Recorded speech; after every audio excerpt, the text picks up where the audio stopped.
महोदय, सरकार को समाजवादी देश के अंदर न्याय दिलाने की जो पद्धति है उसका गहराई से अध्ययन करना चाहिए और हिंदुस्तान की परिस्थिति में उसको किस ढंग से लागू किया जाए इस पर विचार करना चाहिए।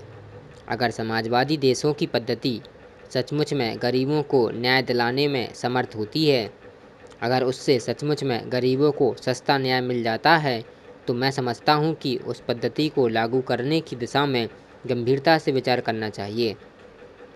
सब सस्ता न्याय मैं समझता हूँ कि सहज घोषणा करने से नहीं होगा। गरीबों के बारे में तो आजकल बातें करना मंत्र जपने के समान हो गया है। शायद ही कोई व्यक्ति हो जो अमीरों की तरक्की चाहता हो, जो हिंदुस्तान में पूंजीवाद का समर्थक हो। वह आदमी जब इन गरीबों का नाम लेकर उनकी सहायता की बात चलाता है तो मुझे बड़ी ही उनकी नीयत पर गहरा संदेह होता है। इसलिए मैं चाहता हूं कि जब हिंदुस्तान के संविधान में समाजवाद का लक्ष्य रखा गया है, उसकी प्रस्तावना में समाजवादी उद्देश्य हैं, तो महज प्रस्तावना तक ही वह सीमित नहीं रहना चाहिए। मित्रा जी ने कहा कि दूसरी ओर बहुत से सेक्शन ऐसे हैं जहां सस्ता न्याय देने की दिशा में संविधान में कुछ संशोधन किया गया है। नीति निर्देशक तत्वों में इस तरह की बात कही गई है कि हमें सस्ता न्याय देना चाहिए। तो ऐसी अवस्था में जब संविधान में इस तरह की बातें हैं, तो अब संविधान तो हमारे देश का बुनियादी कानून है। उस कानून से दूसरे कानून बनते हैं। ऐसी अवस्था में दूसरे कानूनों को बनाना ताकि गरीब लोगों को सस्ता न्याय मिल सके, इस संबंध में ज़रूरी है। मैं एक बात और कहकर अपनी बात समाप्त करूंगा, और वह यह कि सीआरपीसी में सरकार ने एक प्रावधान किया था कि मामला जो फाइल होगा थाने के अंदर, और अनुसंधान जो थाने के अंदर होगा, उसमें गांव से जो लोग जाएंगे गवाही देने के लिए, उनको यात्रा भत्ता दिया जाएगा।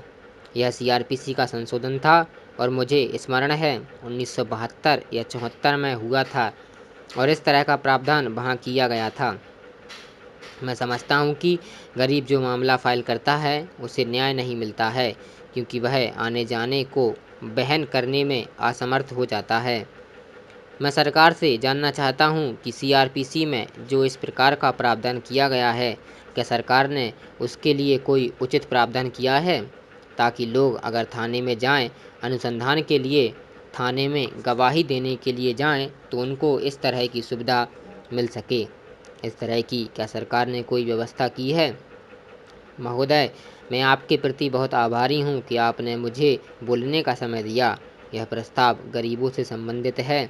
कानून मंत्री जी भी यहाँ बैठे हुए हैं। मैं कानून मंत्री जी को धन्यवाद देता हूँ कि गरीबों को कानूनी सहायता देने का उन्होंने प्रावधान किया। महोदय, हमारा उद्देश्य यही है कि गरीब हमारी योजनाओं से लाभान्वित हों। इसलिए हमने जो निर्देश राज्य सरकारों को दिए हैं, उसमें हमने यही रखा है कि अधिक से अधिक लोग इससे लाभान्वित हो सकें। इसी तरह हमारी एनआरईपी की जो स्कीम है, उसमें भी अधिक से अधिक लोग लाभान्वित हो सकें। यह हमारा प्रयास है। और भी कई तरह के कार्यक्रम हम चला रहे हैं। मैंने शुरू में कहा कि ये कार्यक्रम हमने शुरू किए हैं। हमारा कभी दावा नहीं रहा कि हमने सारी समस्याओं का समाधान कर दिया है, लेकिन हमने प्रयास ज़रूर शुरू किया है। हम कर भी रहे हैं और हम उम्मीद करते हैं कि अगर आपका भी सहयोग पूरी तरह से हमें मिले, तो इन समस्याओं का समाधान करने में बहुत हद तक हम आगे बढ़ सकते हैं। आपने रेडियो की चर्चा की। रेडियो से इसका प्रसारण करते हैं। उन्होंने एक पैमाना बनाया हुआ है।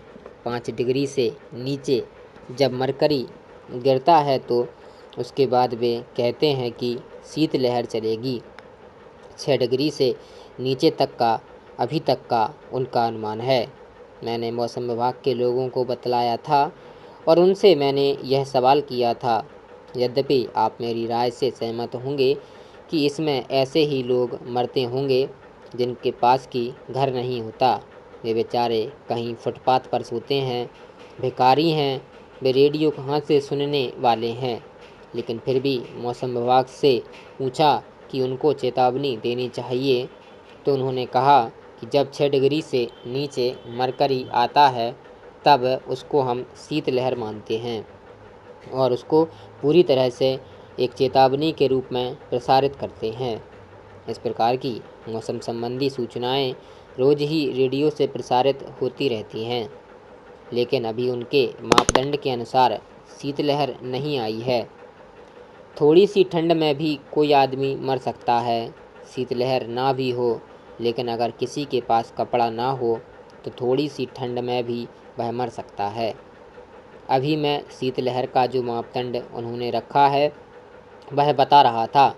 हो सकता है कि उसको रिवाइज़ करने की ज़रूरत हो। मैंने आपका यह सुझाव नोट कर लिया है। बाकी जो अन्य बातें हैं उनसे मैं इनकार नहीं करता। हम और आप सभी जानते हैं कि इसके पीछे सबसे बड़ा कारण गरीबी ही है, लेकिन आप इसका कोई राजनीतिक लाभ उठाने का प्रयत्न ना करें। रैन बसेरा और आयोग नियुक्त करने के बारे में भी मैंने पूछा था। आयोग बहाल करने से कोई फ़ायदा नहीं होगा, बल्कि उस पर जो खर्चा आएगा उससे गरीबों में कंबल बांटना अच्छा रहेगा। अंग्रेज़ों के ज़माने में ज़्यादा फेमीन कोटा था, उसको रिवाइज़ किया गया है, लेकिन शीतलहर का जो पैमाना अंग्रेज़ों के ज़माने में चल रहा था वह आज भी चल रहा है, इसलिए उचित नहीं है।